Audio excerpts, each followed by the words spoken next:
السلام عليكم ورحمه الله ومرحبا بكم في قناتي صوفيا's كيتشن. كنتمنى الفيديو ديال اليوم يلقاكم صحه جيده واحوال طيبه، تكونوا بخير وعلى خير ان شاء الله. فيديو جديد ووصفه جديده. وصفتنا اليوم اللي هي تشيكن وينز اولا الكتيفات وجنيوحات ديال الدجاج في الفرن. هي وصفه رائعه وسهله واقتصاديه، زعما كتاخذوا غير هذوك الكتيفات وجنيوحات وكتحضروا منهم واحد الطبق اللي كيكون في الاخر راقي، بما انهم زعما ما عندهمش واحد لا فالور اولا واحد القيمه، ولكن تنعاودوا نصوبوهم ونتبلوهم تيجيو بواحد الطريقه لذيذه بزاف. واحد الصوص اللي كتجي بحال ديال المطاعم اولا لي ريستورون ملي كنوردريو هاد لي تشيكن وينز. غادي نصوبهم بجوج ديال النكهات، الحارين والحلوين. كنتمنى الفيديو ينال الاعجاب ديالكم. الا عجبكم الفيديو ما تنساونيش من لايكات وتعليقات، ولا كنتوا اول مره كتشاهدوا القناه اشتركوا فيها وفعلوا زر الجرس باش تبقاو توصلوا بالجديد اللي كنزل على القناه. بارطاجيو الفيديو بين الاهل ديالكم الاصحاب ديالكم والاصدقاء. كنتمنى الفيديو ينال الاعجاب ديالكم. تابعوا الفيديو للاخير باش تشوفوا الطريقه ديال التحضير ديال تشيكن وينز. نبقاو على بركه الله بالمقادير وطريقه التحضير، فرجه ممتعه وخليكم معايا لاخر الفيديو. وهنايا بالنسبه للمكونات اللي غادي نحتاجو ان شاء الله لهاد تشيكن وينز، بطبيعه الحال غادي نحتاجو الكتيفات اللي هما هادو ديال الدجاج، كيكونوا منقين ومغسولين مزيان. انا غسلتهم بالملحه والحامض ودرتهم تيتسقطروا. كنحتاجو هاد جنيوحات، يعني جنيوحات والكتيفات هما اللي تنحتاجو. يمكن لكم تستعملوا غير جنيوحات بوحدهم اولا الكتيفات بوحدهم على حسب المتوفر عندكم. غادي نحتاجو في الاول الملحه والبزار وشويه ديال الزيت النباتيه.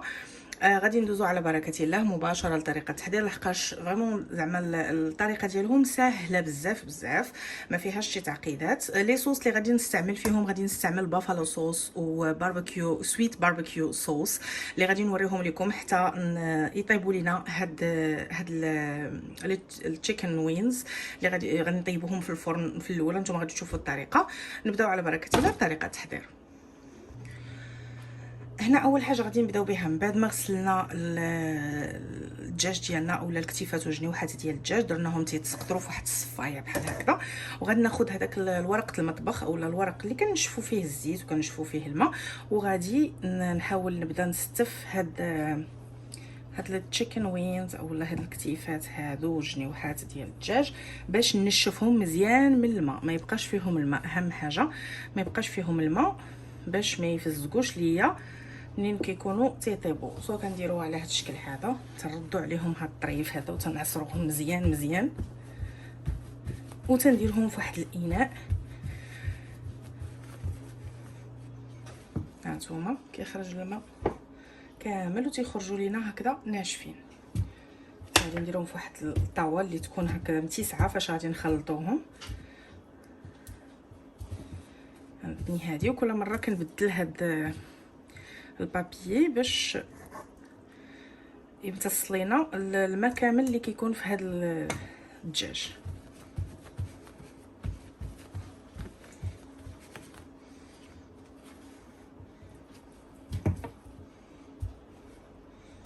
في هاد المره غادي نبدل هاد البابيي هذا صافي، وغادي ناخذ واحد اخر.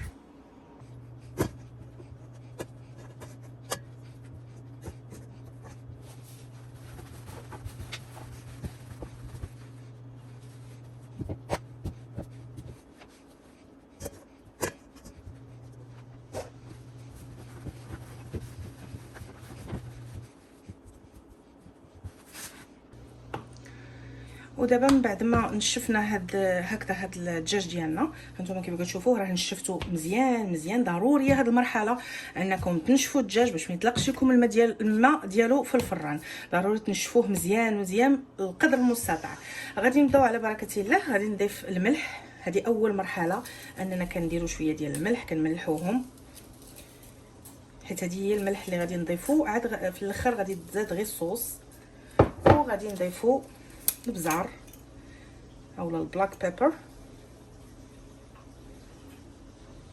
تيجيو لذاذ بزاف هاد تشيكن وينز. هنا في امريكا تياكلوهم بزاف بزاف مع البيتزا. ملي كيكون هذاك الجيم ديال الفوتبال اولا اي جيم تيكونوا هادو كيديروهم هكا مقرمشين، تيجيو لذاذين بزاف. وغادي نخلطوا مزيان مزيان هاد الدجاج ديالنا حتى يتلبس بهاد البزار والملحه. على هذا الشكل هذا. هما ساهلين دغيا تيتحضروا، الا كانوا عندكم ديكونجلين راه صافي دغيا تديروهم. صافي هما دابا مرمتهم في هذاك الملحه والبزار كيجيو على هذا الشكل هذا، وغادي نستفهم في الصينيه. سخنت عفوا الفران على درجه حراره 350 فahrenheit اللي هي اي ثينك واحد 420 سلسيوس. غادي ندخلهم للفران، وغادي نقول لكم شحال ديال الوقت غادي يحتاجوا ان شاء الله على حساب الحجم ديال هذا ديال الكتيفات وديال الجنيوحات، لحقاش كاينين اللي صغار كاينين اللي كبار. هنا عندي هادو تبارك الله راه كبارين، هانتوما كما كتشوفوا عندي هاد الكتيفات وهاد الجنيوحات كبارين. وهنايا غادي ناخذ اللاطه او الصينيه اللي غادي ندخل فيها هاد تشيكن وينز للفران. درت فيها بابي كويسون او البارشمون بيبر ولا ورق الطبخ. درت انايا باش كنحافظ على اللاطات ديالي ما يخسروش ليا، كندير بابي الومنيوم لتحت حتى الى هاد البابي كويسون تتقب او لا طرا فيه شي حاجه ما تخسرش ليا ما تحرقش ليا اللاطه ديالي، وحتى كتكون مبروتيجيه. كنجمع ديريكتومون هاد البابي الومنيوم مع بابي كويسون، صافي كنلوحهم وكنمسحها ولا كندوز على اللاطه ديالي بلا ما كتحرق ليا وتتوسخ. في هاد البابي كويسون غادي ندير واحد شويه ديال الزيت نباتيه، غير شويه باش ما يلصقوش ليا مع هاد الجليده هادي تتلصق. وغادي نوزعها هكا ندهنها بيدي ولا شي بانسو باش هاد البابي كويسون ما يلصقش ليا الجليده، حيت هذوك الجليدات كونوا على يقين انهم كيلصقوا، راه غير كيبداو كيطيبوا تيتقرملوا صافي كيبداو يلصقوا لينا في البابي كويسون. باش نتفاداو هذا المشكل هذا تندهنوا لو بابي كويسون بشويه ديال الزيت نباتي ولا كنرشوه هذاك السبراي ديال الزيت صافي. وكنبدا تنستف هاد الدجاج ديالي.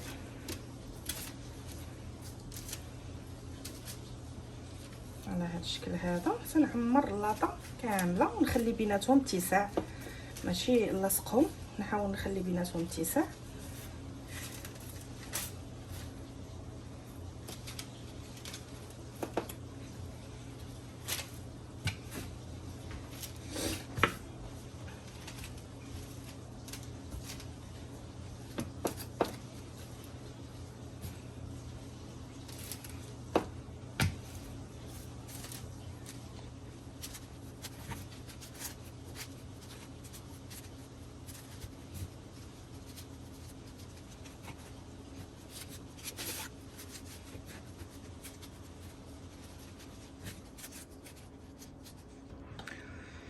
هنايا من بعد ما استفت هاد التشيكن وينز ديالي غادي ندخلهم للفرن اللي سخنته. غادي نخليهم ما بين 45 دقيقه حتى لساعه، حتى غادي تشوفوا هاد السكين اولا هاد الجلده هادي تحمرات ولات ذهبيه وبدات كتحمر.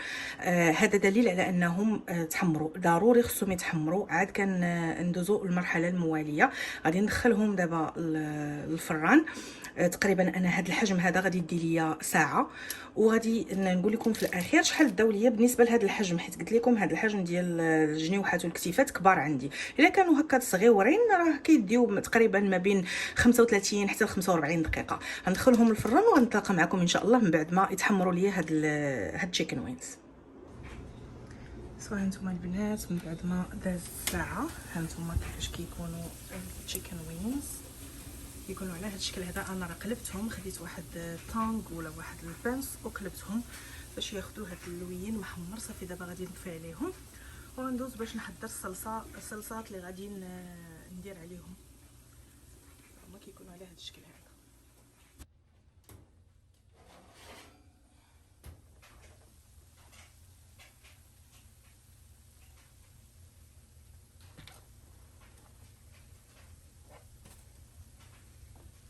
هانتوما البنات كيفاش خصهم يكونوا هاد التشيكن وينز. كيمشي داك ليدان ديالهم كامل كيذوب. هانتوما كيفاش خصهم يكونوا مكرمشين ومحمرين، وديك الجليده ديالهم خصها تكرم صافي، ما تبقاش ديك الجليده كتبان لينا. هانتوما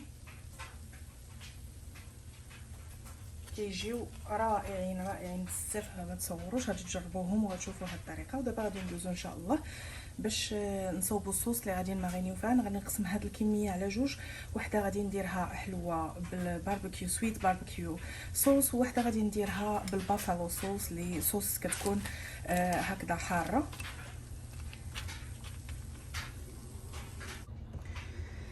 هنا غادي نوريكم لي صوص اللي كيتماريناو بهم اولا كيمشيو بهم هاد تشيكن وينز. يمكن لكم ديروا بزاف ديال لي ماريناد لهاد التشيكن وينز.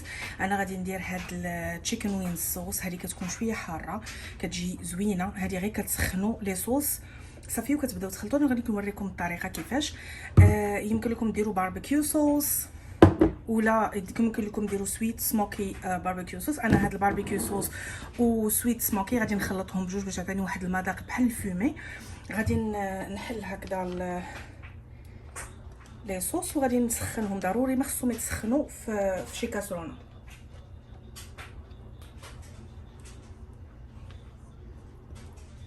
نديروا الكميه الكافيه اللي غادي يتخلطوا بها هاد التشيكن وينز. غادي نمشي نديها تسخن وندير كاسرونه اخرى نخلط فيها الباربيكيو صوص وسويت اند سموكي صوص. كيجيو رائعين هادو، بعدا على حسابي تيجيو غزالين بزاف هادو الناس، ماشي الوليدات الصغار، لحقاش شويه حاره وكيجيو زوينين وسبايسي.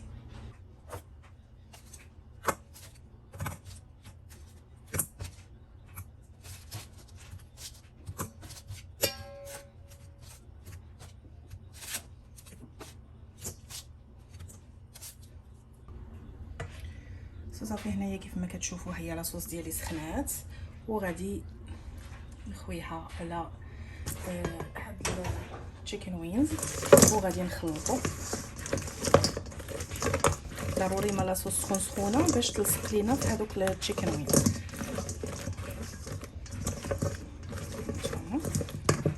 نحيد هاد لاسباتول.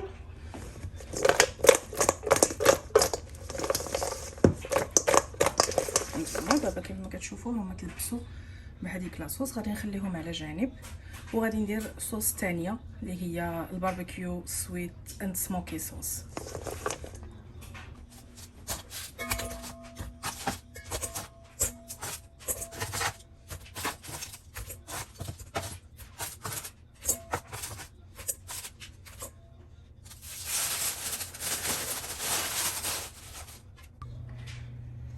وهنايا غادي ندير صوص باربيكيو اللي هي سموكي باربيكيو. يمكن لكم كما قلت لكم اي صوص تقدروا ديروها، تقدروا ديروهم غير بالثومه، صوص ديال الثومه ترشوا عليهم من الفوق شويه ديال البارميزان. بزاف ديال لي صوص غادي نديرهم معكم ان شاء الله في المستقبل. ندير لكم بزاف ديال لي صوص باش تقدروا تمارينيو اللي متوفر عندكم في الدار، تمارينيو هاد تشيكن وينز. صافي هما دابا موجودين للتقديم، ونتلاقاو ان شاء الله في الشكل النهائي للتقديم وكيفاش ومعاش يتقدموا هاد تشيكن وينز. وهذا لازالت هو الشكل النهائي ديال الاطباق ديالنا. هنايا تشيكن وينز بافالو اللي هما اللي كيكونوا حارين، كيترافقوا مع الكرافس اولا هذاك العود ديال الكرافس. تقدروا ديروا خيزو حتى هو كتقطعوه هكذا طويل. هنايا درت صوص ديال الحمص. الا بغيتو نشارك معكم هذا الصوص ديال الحمص بهذه الطريقه، هذه كتجي جرين صوص حمص، كتجي بحال الديبين. كندوزو بها هاد البطاطا وكندوزو بها حتى السيلوري اولا الكاروت. وهنايا درت روستد بوتيرو اللي درتها في الفران، غير قطعتها ودرت لها واحد التوابل خفاف هكذا ودرتها في الفران. وهذا التشيكن وينز بالباربيكيو سموكي صوص، كيجيو معلكين وحلوين شويه المذاق ديالهم وفومي. حتى هو رافقتهم بنفس الطريقه بالسيلوري والصوص ديال الحمص و روستد بوتيرو. هكا كيجيو الاطباق ديالنا. كنتمنى تجربوهم وينالوا الاعجاب ديالكم.